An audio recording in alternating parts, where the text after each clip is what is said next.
Are you looking for an athletic scholarship? You're in the right place. This is the Recruit Me Athletic Scholarship Podcast, the longest-running podcast on recruiting and athletic scholarships. We're here to help your family navigate the recruiting road all the way to an athletic scholarship. He's a recruiting expert and a dad of 2 college athletes. He has a wealth of experience to share. Here's Recruit Me CEO, Brent Hanks. Welcome to episode 321 of the Athletic Scholarship Podcast. The Athletic Scholarship Podcast is one of the many recruiting resources that is in the Recruit Me toolbox. Many of these tools are free, and others are very inexpensive, and you can put them in your own toolbox. All the tools are housed at the recruit-me.com website.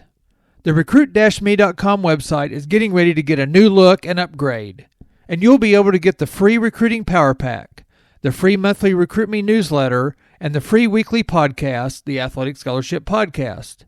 Also, the recruit-me.com website houses information on the Recruit Me 3.0 Athletic Scholarship System. The Recruit Me 3.0 system is the hammer in your recruiting toolbox. For only $127, you get information about the myths about athletic scholarships, the 7 steps to an athletic scholarship, frequently asked recruiting questions, recruiting rules, advice from Recruit Me families, the importance of academics, and more. There is a 200-plus page manual and workbook, and there are videos to walk you through the recruiting process. The website also gives you access to the Athletic Scholarship Playbook and the Athletic Scholarship 24-month Planner and Journal. Both of those books were written by Recruit Me founder John Fugler. These are 2 great and inexpensive resources for your recruiting journey. Let me introduce you to my nephew, Easton Hanks.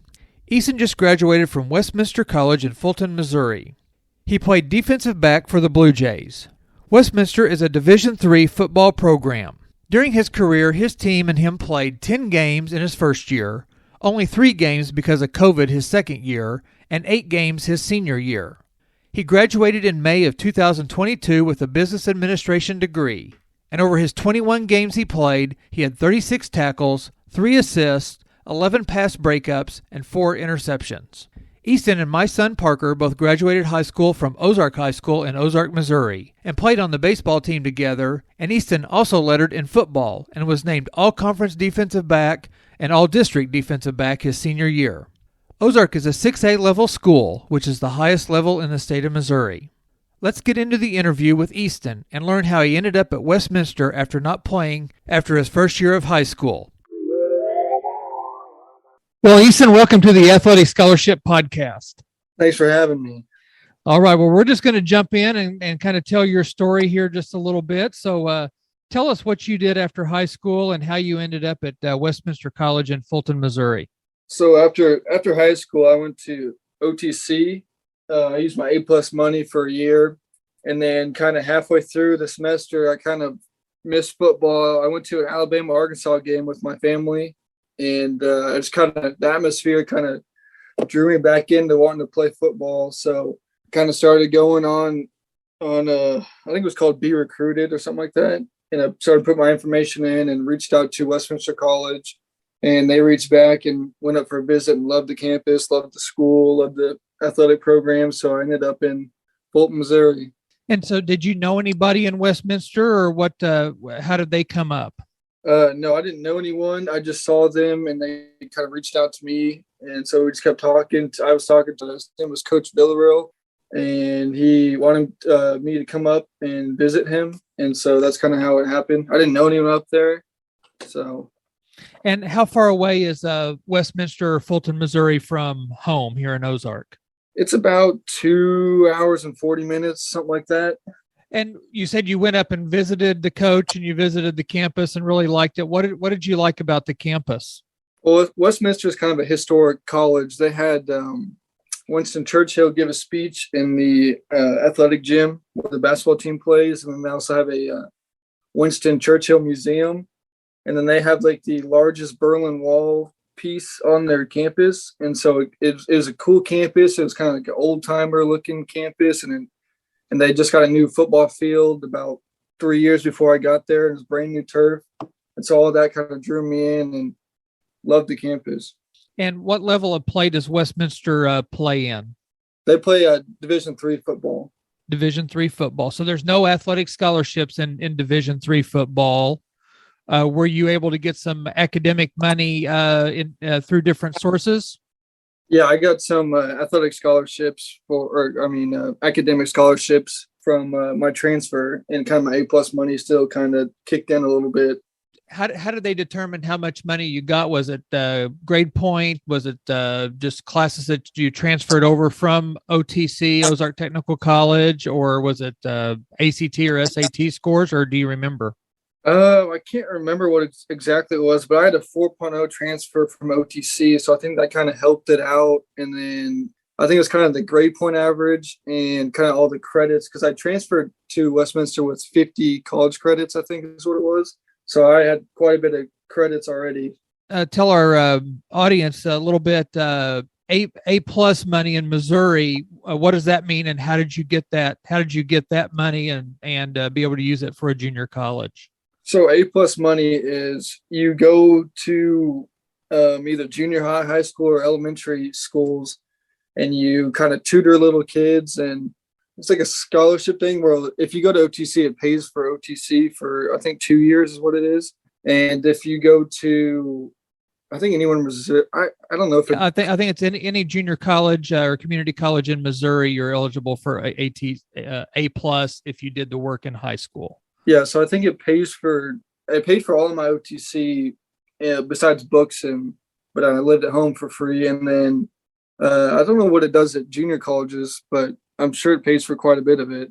And you took some college credit classes in high school too, didn't you? Yeah, it was a dual credit, I think is what it's called, right, in high school at OTC. You were able to go into Westminster basically as a sophomore athletically and probably a sophomore or junior academically. Yeah, that's correct. And you just graduated from Westminster. When did you graduate, and what degree did you graduate with? I graduated May 14th of 2022, and I graduated with a business administration and minor in economics. Isn't it amazing how we always know the exact day that we graduate? So that's because that's exciting, isn't it? Yeah, it is. So you kind of mentioned that you kind of miss football. Tell us a little bit about your high school career in both football and you also played baseball at Ozark, and what kind of how hard it is to play at Ozark. It's a 5A, 6A level school in the state of Missouri, which are the two upper levels, and how that kind of prepared you a little bit, and how that affected you in wanting to go ahead and play college football. So the first game we played in high school, we played against the number 4 state ranked Carthage, and it was their brand new opening field, just built a new stadium, and it was nice. And it was my first varsity start. I had to guard this guy named Arkell Smith, and he went to, I think, UCM, Central Missouri. And he was tall and he was fast. And I led the team in tackles and pass defenses, and then I had a big breakup on 4th and 7 to kind of help us win that game. And it was awesome to start the season like that. And then, unfortunately, due to injuries, I think the injuries kind of kicked in, and we didn't end so hot. You played a little bit your junior year varsity, and then you basically started all your senior year, didn't you? Yeah. And what kind of accolades did you get from your senior year for football? I was all conference, all district, and then I made this all-star game with like kind of Southwest Missouri athletes all around. So anywhere from class 1 to class 6. And then, and just kind of bring up baseball a little bit again. You and Parker basically graduated together, and so unfortunately, my families that listen have to hear about Parker all the time.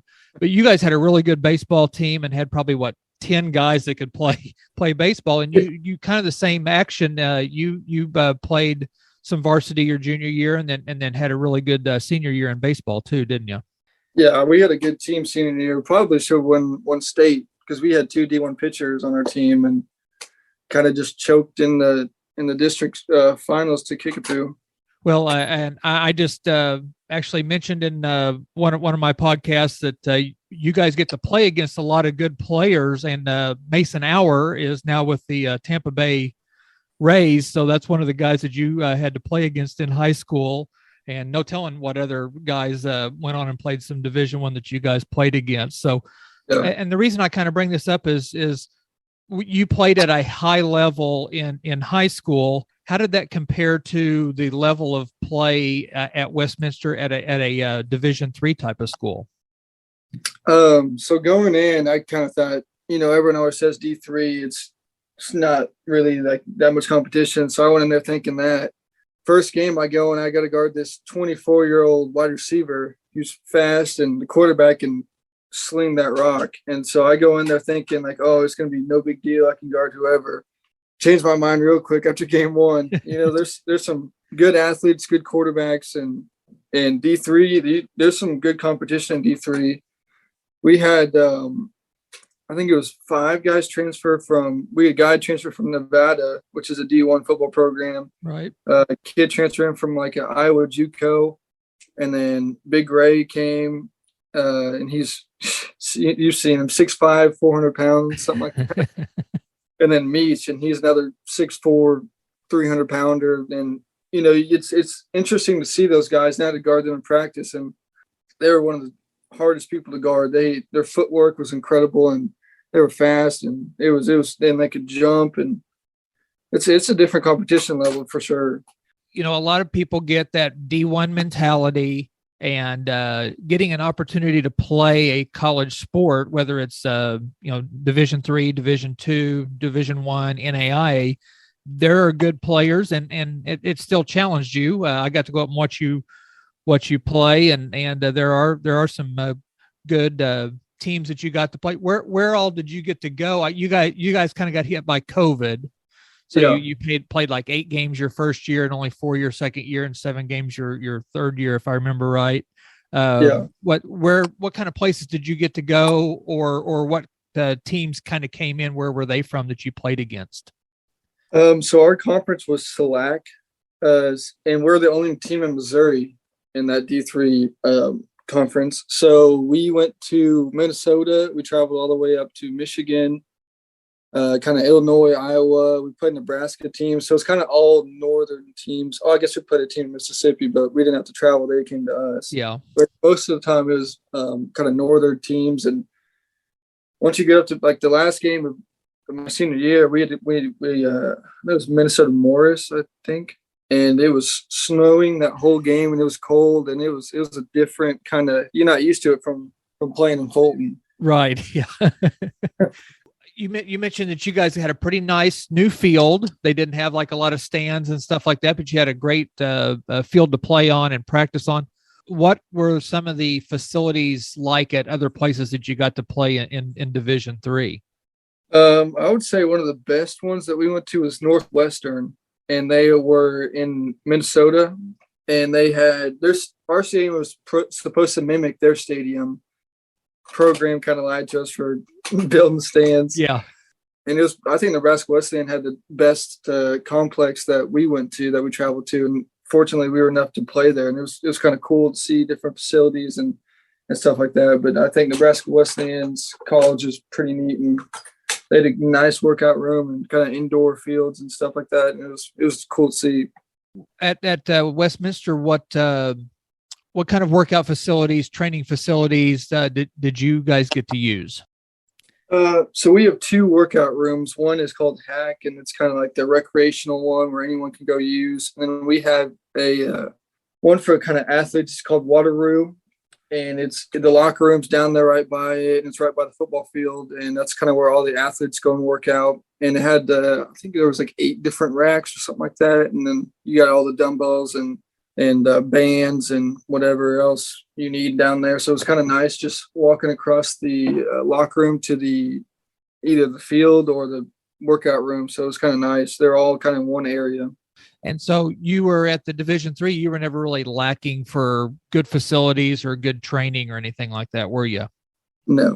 What kind of advice would you give to a high schooler that was wanting to play college football for them to get ready to play? I would say you got to work your butt off, because it's during those summers, it's pretty hot when you get up there. I learned that at the first summer. So you got to be pretty conditioned, and yeah, you just got to work your butt off, kind of get conditioned, work out, and I would say just enjoy it while you can, because it goes pretty quick. What would a typical day of classes and practice kind of look like for you?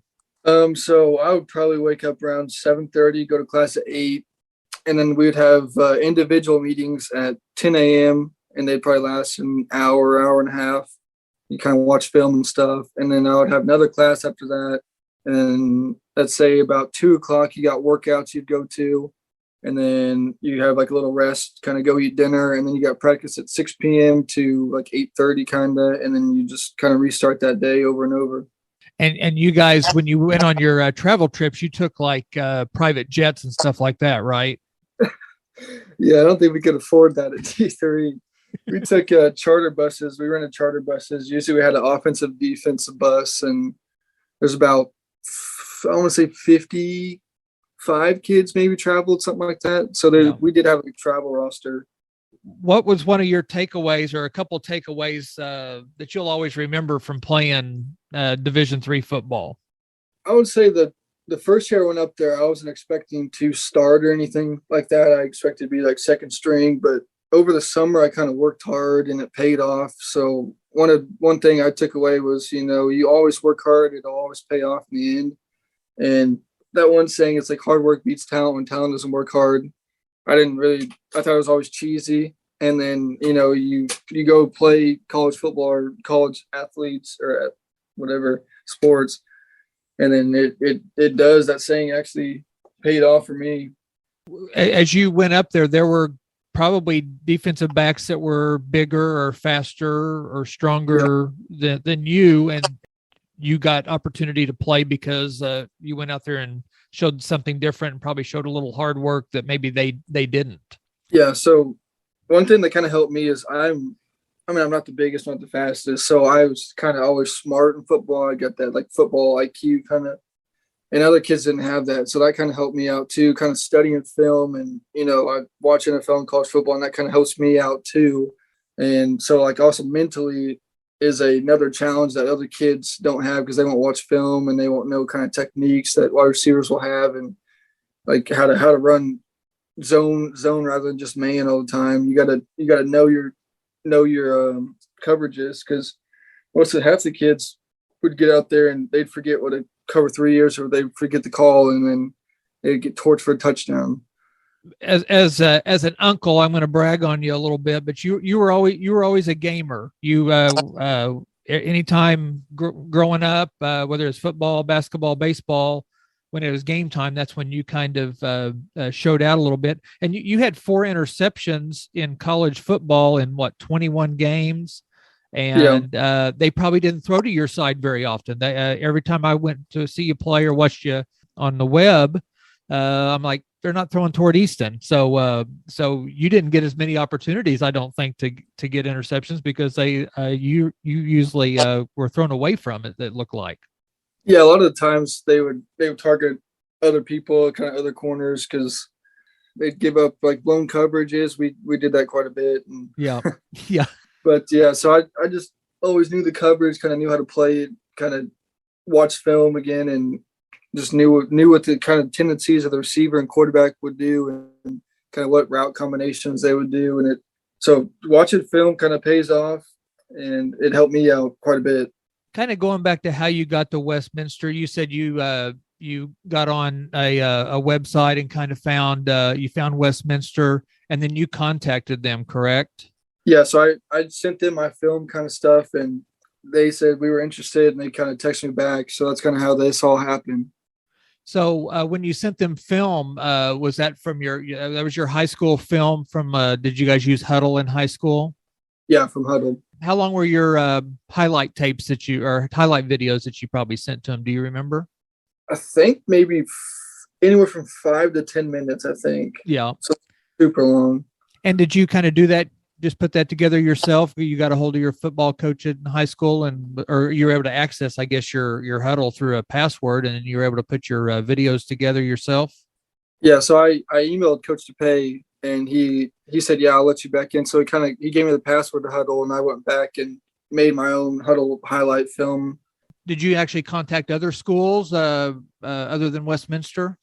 Yeah, I contacted some other schools kind of around the area, and even like from Kansas, and they contacted me back. But I just love the location of Westminster and kind of the campus of Westminster, which drew me to Westminster.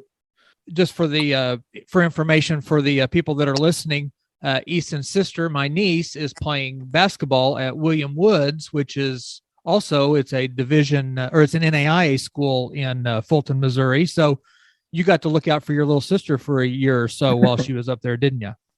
Yeah, I did. Or did she look out for you? It was both ways sometimes. Well, she had some football players to protect her while she was up there, didn't she? Yeah, she had a couple bodyguards. What are maybe one or two pieces of information if somebody was wanting to go play football out of high school? What would you suggest to them if they ask you, how do I get recruited? I would always say after every game, go back and watch film and kind of star your plays that you could use as highlights, because it took me forever because I didn't do that. Yeah. And then tell them to get with you and get on the recruit me, and because it helped. That's what helped me. And Olivia did that when she was in the transfer portal. That's how she found William Woods kind of recruiting program, and go along with that. And then just don't get frustrated if it doesn't happen, because it eventually a college will find you. You can play anywhere. So far, all of our family has benefited from reaching out to the schools, because nobody came to you while you're in high school and said, "Hey, we want you to come and play football for us," even though you played at a high level.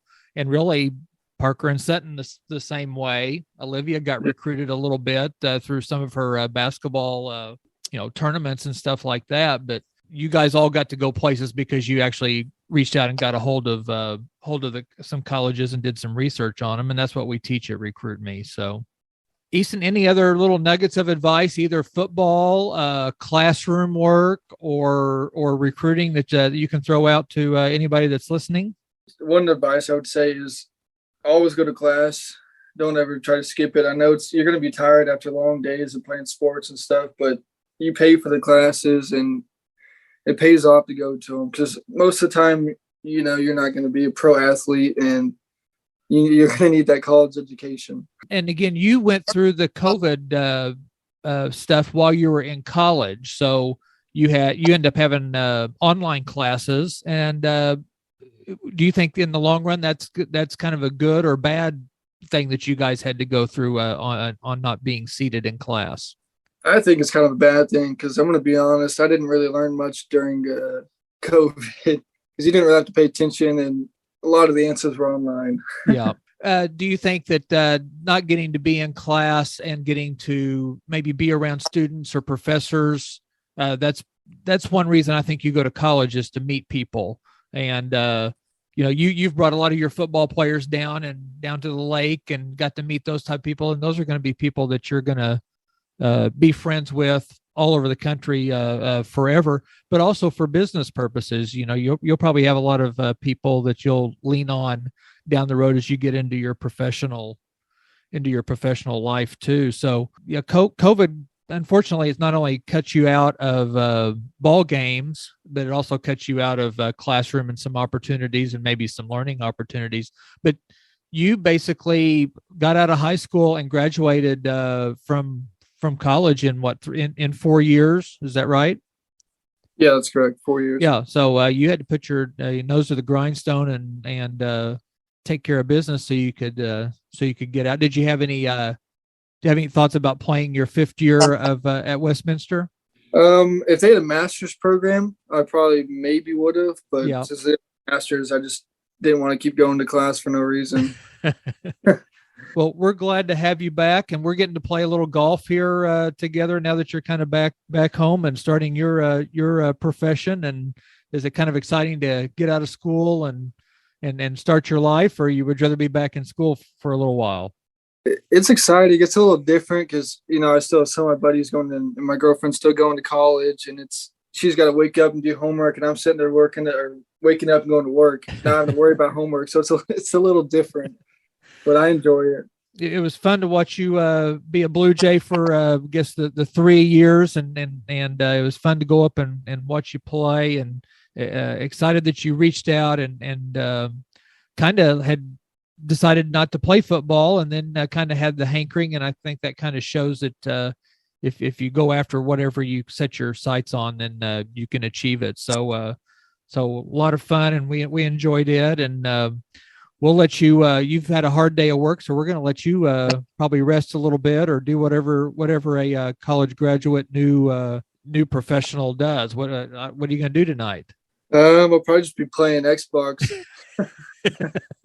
Relaxing a little bit, maybe watching the Cardinals tonight. Yep. There you go. We appreciate you taking some time out after work today, and maybe we'll get you back on down the road. Get your sister on. Maybe we can do a little bit of brother sister stuff, and as she gets ready to start her I guess this will be her third year of basketball, won't it? Yeah, well, we could get everyone on here, Parker, Sutton, and Olivia.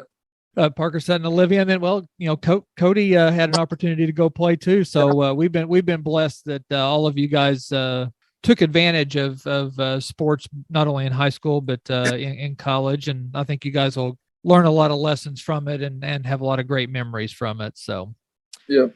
Well, Easton, we appreciate it, and I'll let you go. Thanks for having me. Thank you to Easton for all the great information about his journey to Westminster, his college football career, and his college graduation. Please share this episode with other families that are looking for guidance on their son or daughter's recruiting path. Join me next week for another episode that will change your athletic scholarship future.